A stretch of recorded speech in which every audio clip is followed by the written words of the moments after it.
Hello, this is Matt from Ace Appliance in Toledo, Ohio. Welcome back to another in-home diagnostic video brought to you by ApplianceVideo.com. Okay, what we have here is a Whirlpool electric dryer. We can tell it's getting power to some extent, at least 120 volts because the light is on. It is a no start, is a customer's complaint. So when you go to turn it on, push to start, you got nothing. Nothing will happen whatsoever. First thing, the easiest thing to check is your door switch. Just go ahead and open the door, press that, you should see the light turn on and off. So we know the door switch itself is good. Next thing we're going to go to is the plug and check to make sure we have 240 volts, because you may have 120 to run the light bulb, but you may not have the other 120 to run the actual motor. Okay, what we're going to do is just kind of wiggle the plug back just a little bit so you can expose the actual connectors. We're going to check voltage on each side, and you should have a reading of 240 volts, which I do have a reading of 240 volts. Alright, so we're just going to check right at the plug for voltage. Check between L1 and L2, which are the two sides, and you're going to have 240 volts there, which we do. So we know we've got proper power to the unit. Alright, well what we're going to do at this point is we're going to get access to the thermal fuse. So we're going to go ahead and unplug the unit. And the easiest way to do it is just to unhook your venting from the back. Set a blanket or something down so you don't scratch the front of the unit. Just lay it right on its face. Just like that. Alright, we're just going to be removing the 8¼ inch screw on the back panel.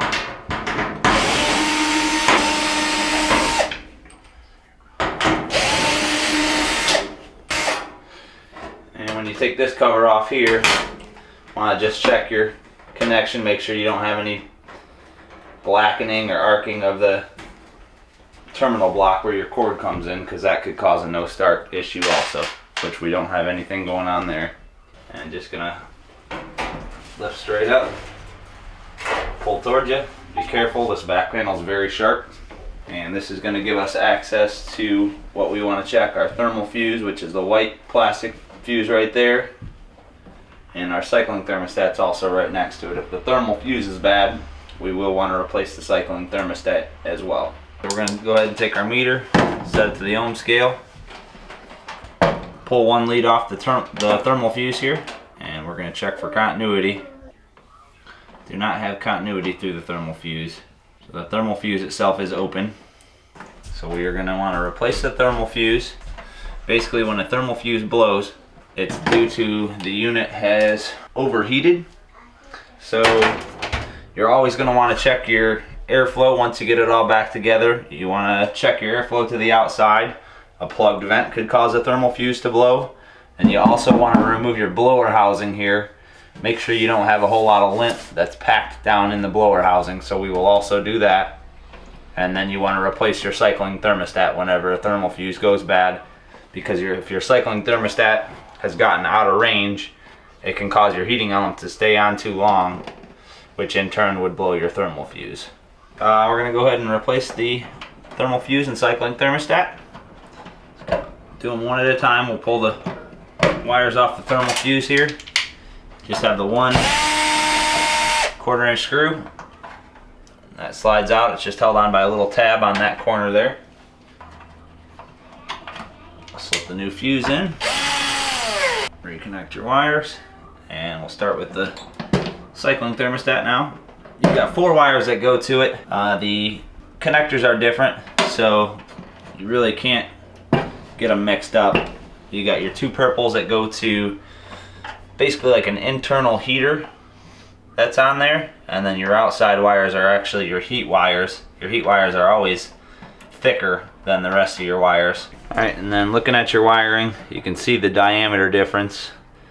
This is a much heavier gauge wire. The red, which is going to be your heat wires are always going to be a little bit thicker than any other wiring. If you ever kind of wanted to trace down some bad wiring on a heat circuit.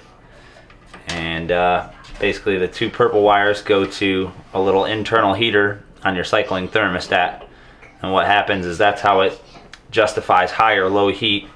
The timer will send some power down to it and actually warm up this thermostat to make it think it's warmer than what it really is. So that's why we're replacing the cycling thermostat, because if that gets out of whack, it can cause this fuse to blow.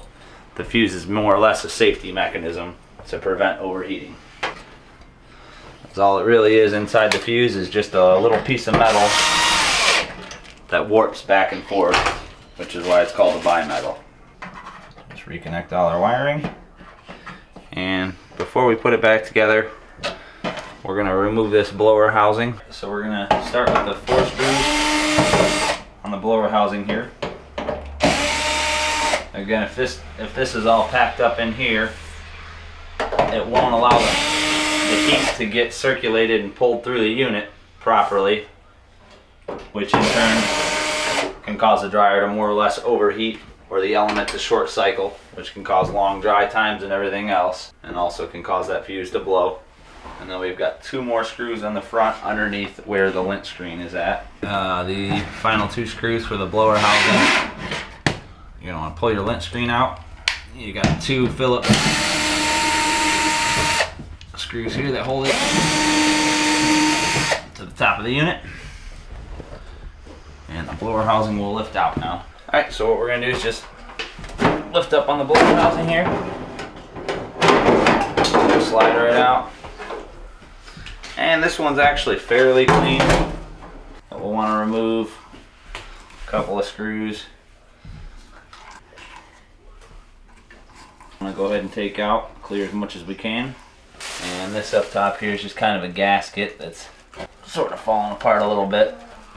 So we're just going to want to kind of seat this gasket back in place. Slide the front of the blower housing in first, and then drop the back down. Okay, we'll go ahead and put our 4/4 inches back in it.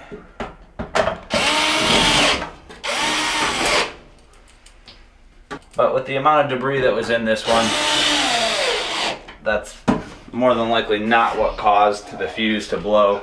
Usually if it is blower housing related, it will be very, very packed up right down here in the base. Okay, we'll go ahead and take our back panel in first. There's a little tab at the back, right along the base. Set it forward. Screw holes should all line up.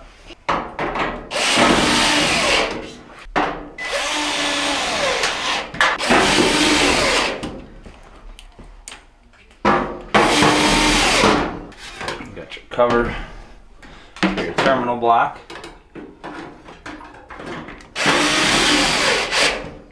Alright, we're going to go ahead and lift the dryer back up to the upright position.